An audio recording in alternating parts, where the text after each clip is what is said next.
Gas সংকটের কারণে দেশের 4টি রাষ্ট্রায়ত্ত ইউরিয়া সার কারখানায় 15 দিনের জন্য উৎপাদন বন্ধ রাখা হয়েছে।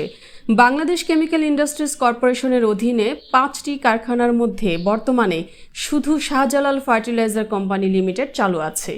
জানা যায়, ঘোড়াশালের পলাশ ফার্টিলাইজার, চট্টগ্রামের ইউরিয়া ফার্টিলাইজার, যমুনা ফার্টিলাইজার ও Ashuganj fertilizer and chemical company কারখানায় উৎপাদন বন্ধ রাখা হয়েছে। শুক্রবার বিসিআইসির পক্ষ থেকে জানানো হয়, 15 দিনের জন্য উৎপাদন বন্ধ রাখার সিদ্ধান্ত নেওয়া হয়েছে। এর বাইরে বেসামরিকভাবে পরিচালিত Karnaphuli fertiliser company limited gas সংকটে উৎপাদন বন্ধ রেখেছে। ফলে সরকারি বেসরকারি মিলিয়ে দেশের 6টি ইউরিয়া সার কারখানার মধ্যে 5টিতেই বর্তমানে উৎপাদন বন্ধ।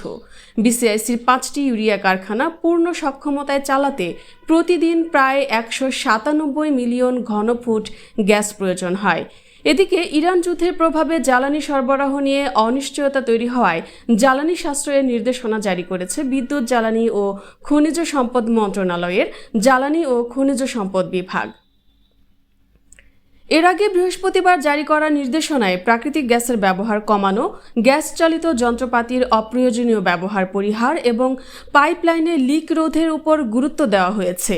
একই সঙ্গে জ্বালানি তেল সাশ্রয়ের জন্য ব্যক্তিগত যানবাহনের পরিবর্তে গণপরিবহন ব্যবহার এবং অপ্রয়োজনীয় যাতায়াত সীমিত রাখার পরামর্শ দেওয়া হয়েছে।